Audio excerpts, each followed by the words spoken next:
औज़ुबिल्लाहिमिनश्शैतानिर्रजीम बिस्मिल्लाहिर्रहमानिर्रहीम। इससे पहले हम कैपिटल एंड रेवेन्यू में से कैपिटल एक्सपेंडिचर का जो पोर्शन है वो हम डिस्कस कर चुके हैं।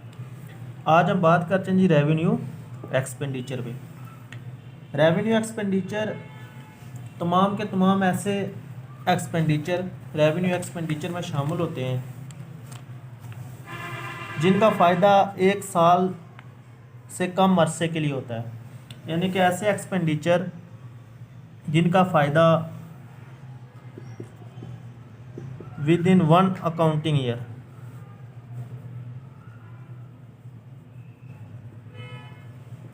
इनका जो बेनिफिट होता है वो 1 अकाउंटिंग ईयर तक हमें होता है। और दूसरा जो एक्सपेंसेस होते हैं ये रैकरिंग इन नेचर होते हैं।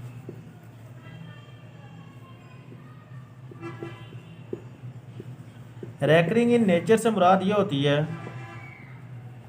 कि ये जो एक्सपेंडिचर होते हैं ये बार बार दोहराए जाते हैं, यानी कि एक दफ़ा नहीं होते हैं। इससे पहले हमने कैपिटल एक्सपेंडिचर पर जब बात की थी तो हमने कहा था कि कैपिटल एक्सपेंडिचर ऐसे एक्सपेंडिचर होते हैं जो सिर्फ एक दफ़ा होते हैं। जैसे कंपनी की रजिस्ट्रेशन है वो एक दफ़ा होगी, तो उसके बाद जब हम शुरू के एक्सपेंसेस करते हैं रजिस्ट्रेशन के और बाकी जितने भी एक्सपेंसेस करते हैं, प्रमोशन के जितने भी एक्सपेंसेस होते हैं, जबकि रैकरिंग इन नेचर होती है कि दोबारा बार बार जो एक्सपेंडिचर होंगे। अब हम आते हैं जी कि कैपिटल एक्सपेंडिचर कौन कौन से एक्सपेंडिचर जो है वो कैपिटल एक्सपेंडिचर में शामिल होंगे। अच्छा जी, तो रेवेन्यू एक्सपेंडिचर ऐसे तमाम एक्सपेंडिचर होते हैं परचेजिंग ऑफ फ्लोटिंग एसेट, ठीक है जी। अब रेवेन्यू एक्सपेंडिचर में एसेट शामिल होंगे। तो रेवेन्यू एक्सपेंडिचर जो हमारे पास होते हैं वो होता है जी परचेज ऑफ फ्लोटिंग एसेट। अब फ्लोटिंग एसेट का ये मतलब होता है purchase of asset for resale purpose, यानी कि आपने कोई एसेट खरीदा है तो आपका मकसद ये है कि आपने इसको वापस फ़रोख्त कर देना है, नफ़े पर फ़रोख्त कर देना है। तो ये जो एक्सपेंडिचर आपका होगा ये रेवेन्यू एक्सपेंडिचर होगा। रेवेन्यू एक्सपेंडिचर में हमारे पास वो तमाम के तमाम एक्सपेंडिचर होते हैं।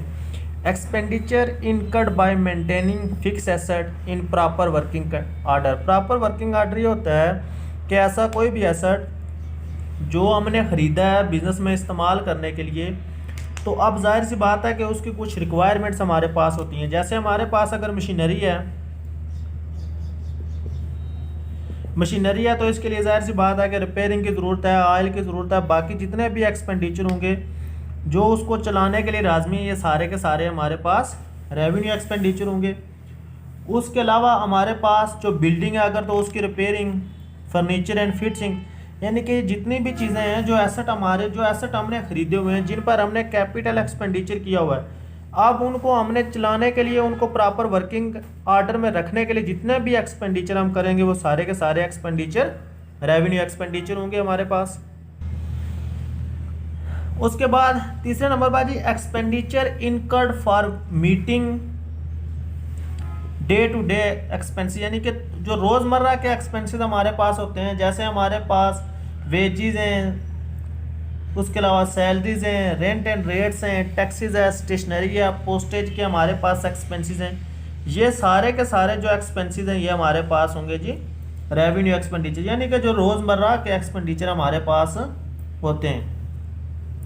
उसके अलावा रेवेन्यू एक्सपेंडिचर और कैपिटल एक्सपेंडिचर हम पहले बात कर चुके हैं कि इनकी इम्पॉर्टेंस यह है कि जो रेवेन्यू एक्सपेंडिचर होते हैं ये हम लिखते हैं प्रॉफिट एंड लॉस अकाउंट में, प्रॉफिट एंड लॉस अकाउंट में, और ये इनकम में से लेस होते हैं, डिडक्ट होते हैं इनकम में से हमारे पास। तो उसके अलावा जो कैपिटल एक्सपेंडिचर होते हैं वो हम लिखते हैं बैलेंस शीट में।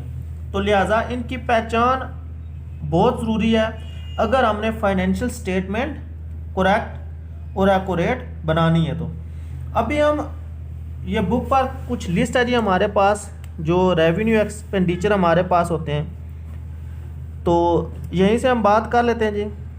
सबसे पहले जी के expenses incurred for the ordinary administration and carrying on the business, यानी कि जो ऑर्डनरी एडमिनिस्ट्रेशन होती है उसके जितने भी एक्सपेंसेस होते हैं, यानी कि रोज़मर्रा के जितने भी एक्सपेंसेस होंगे वो सारे के सारे हमारे पास रेवेन्यू एक्सपेंसेस होंगे।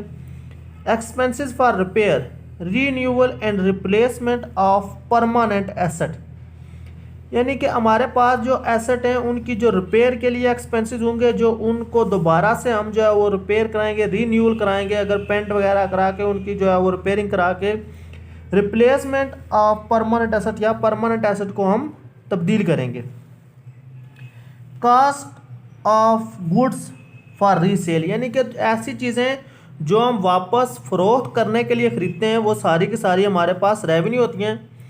Cost of raw material and stores acquired for consumption in the course of manufacturing, यानी कि हम जो रॉ मटेरियल ख़रीदते हैं और फिर उसको महफूज रखने के लिए हम जो जगह लेते हैं जब तक हम वो चीज़ें बनाते हैं, ये सारे के सारे एक्सपेंडिचर जो होंगे ये सारे के सारे रेवेन्यू एक्सपेंडिचर होंगे।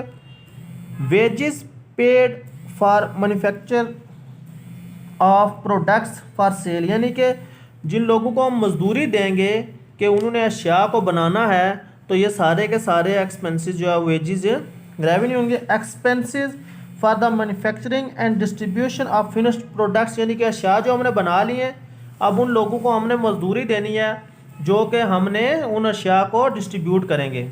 Loss from wear and tear, यानी कि तोड़ फोड़ से जो नुकसान होगा। Depreciation, obsolescence of asset, obsolescence होता है जी कि उन चीज़ों अशिया का जो है वो अरसा गुजर गया है। डेप्रिसिएशन ऑफ लीज, यानी कि लीज़ जो हमने लीज़ ली थी वो जितना टाइम पीरियड गुजरने के बाद जो हमारे पास बाकी अरसा बच जाता है, जो अरसा गुजर जाता है वो रेवेन्यू एक्सपेंडिचर में लिखा जाएगा। Interest on loan borrowed for business, business के लिए जो हमने कर्ज लिया है उस पर जो हम इंटरेस्ट दे रहे हैं वो हमारा रेवेन्यू एक्सपेंडिचर है। Loss from sale of fix asset, जो हमने फिक्स एसेट को फ़रोख्त किया है, अगर उसको जब हमने ख़रीदा था और जब हमने वापस उसको सेल किया तो हमें जो नुकसान होता है वो हम लिखते हैं जी revenue. Fees for renewal of patent rights, अगर हम पेटेंट राइट्स ख़रीद लें वो हमारे हो जाए, हमारी मालकियत में आ जाए तो वो फिर कैपिटल होता है। लेकिन अगर हम इस शर्त पे ख़रीदें कि हमने उनको हर साल के बाद रीन्यू करना है तो ये हमारा रेवेन्यू एक्सपेंडिचर है। Upkeep and maintain of motor car and van, यानी कि जो मोटर कार एंड वैन है उनको रिपेयर करना और उनको जो है वो ज़रूरी जो मेंटेनेंस है वो होती है जी। Maintenance of fan and light, fan and lights की जो मेंटेनेंस होगी वो सारे के सारे रेवेन्यू एक्सपेंडिचर होंगे। Book value of asset discarded और टोटली डैमेज्ड और डिस्ट्रॉयड बाय फायर और अदर रीज़न, यानी कि अगर कोई नुकसान हो गया हमारे पास किसी भी एसेट का आग लगने की वजह से या कोई और रीज़न जिसकी वजह से वो नुकसान होता है, वो ये सारे का सारा नुकसान हमारे रेवेन्यू एक्सपेंडिचर में आएगा। तो उम्मीद है कि जो रेवेन्यू एक्सपेंडिचर हैं आप इनको अच्छी तरह से समझ गए होंगे। नेक्स्ट हम जो बाकी कैपिटल और रेवेन्यू रिसीट्स और बाकी तमाम के तमाम एक्सपेंसेस हो गए हम इंशाल्लाह उस पर बात करेंगे। अल्लाह हाफिज़।